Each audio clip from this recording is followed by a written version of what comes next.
Good afternoon. तो आज का हमारा टॉपिक है जेई के प्रीवियस ईयर क्वेश्चन पेपर जो लास्ट 2021 में पूछे गए थे। मेंस के कुछ क्वेश्चंस हैं, वही क्वेश्चंस हम डिस्कस करेंगे। कुछ कॉन्सेप्ट मैं डिस्कस करूंगा that are very important to examination purpose.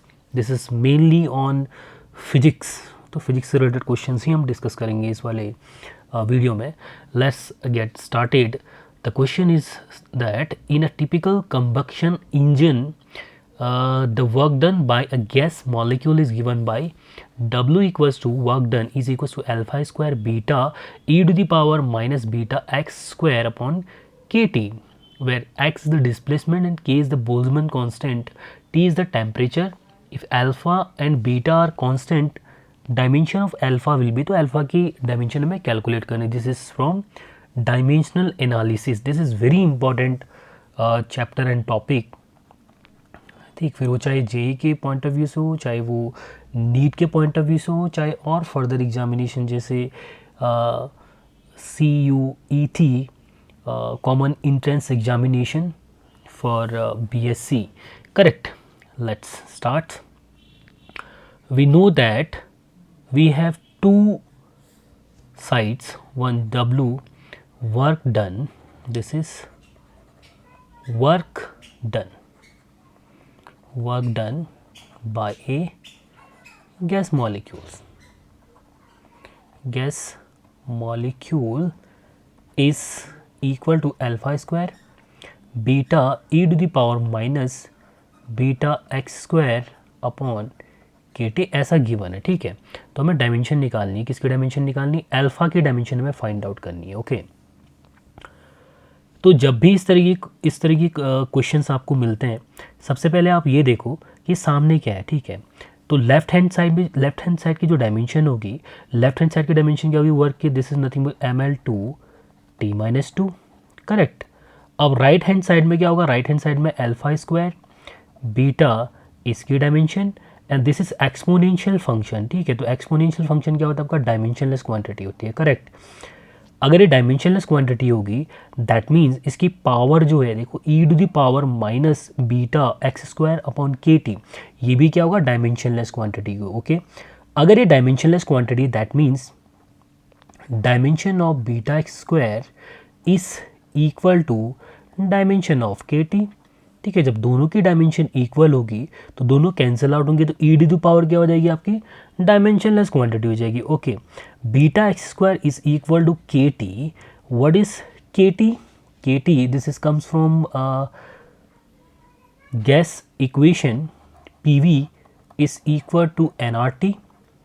correct, nRT, this is nothing but we know that energy EK is equal to 3/2 kT। ठीक है, this is the average kinetic energy of gases molecules in a given temperature। Correct है, तो KT means क्या हो जाएगी? इसकी dimension energy के equal हो जाएगी। This is nothing but ml2t-2। correct, this relation comes from the energy equation, energy of gases molecules, average kinetic energy for ideal gas, this is purely depends upon the temperature। okay, yes, this is the dimension of energy। Beta की dimension हम निकालेंगे, beta x is the length, that means L square। okay, this is equal to ml2t-2।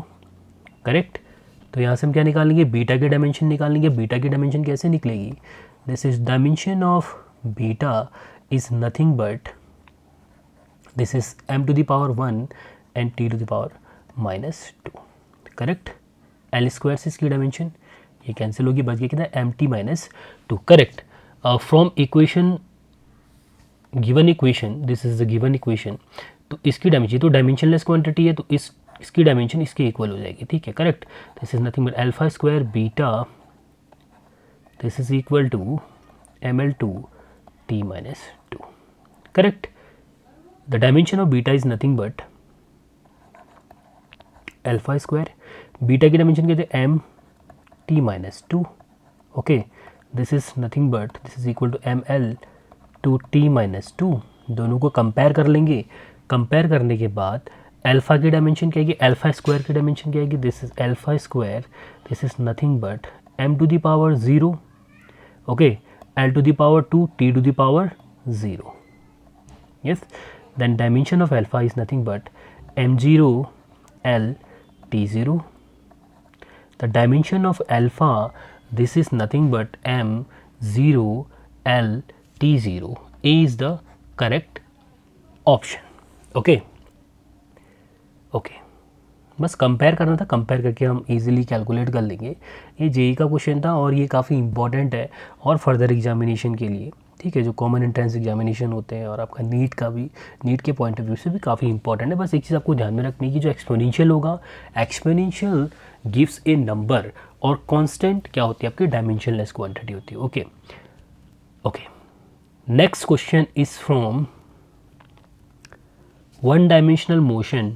Okay, the instantaneous velocity of a particle moving in a straight line is given by velocity v is equal to alpha t plus beta t square. Okay, ये थोड़ा सा यहाँ पे misprint है. तो velocity given है. Velocity कैसे given है? Velocity of a particle, velocity of a particle, velocity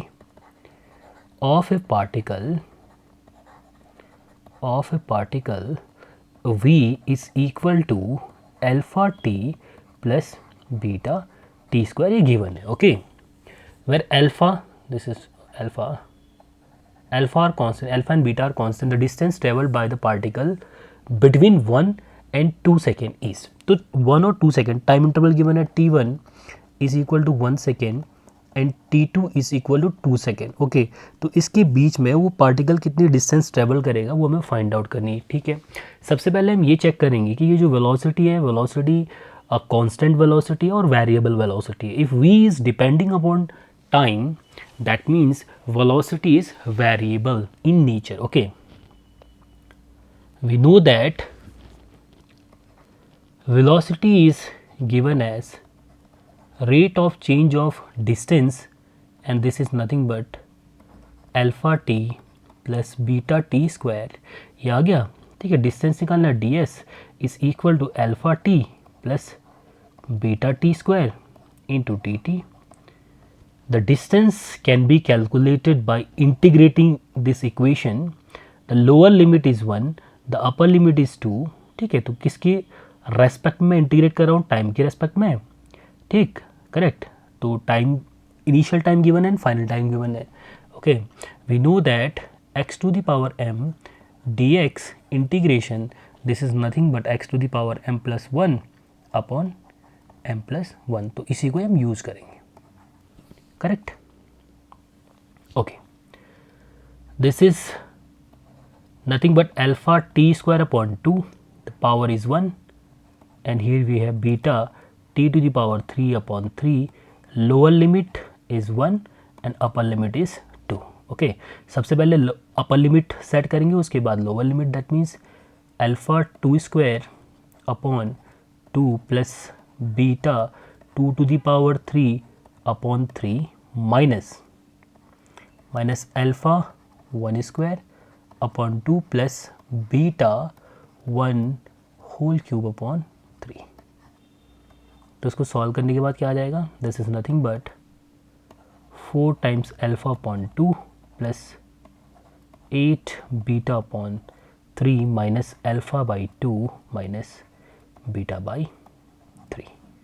okay, तो इसको सॉल्व कर लो. Similar, that means this is 2 and this is we have 3 times alpha upon 2 plus 7 times beta upon 3. This is the total distance covered by particle during this time interval. Okay, simple सा क्या करना था आपको? Integration करना था. Integration करने के बाद आप इजीली इसको कैलकुलेट कर लोगे. ओके, तो basically whenever there is v is depending upon any variable, फिर वो चाहे डिस्टेंस हो, फिर वो चाहे टाइम हो, तो ऑलवेज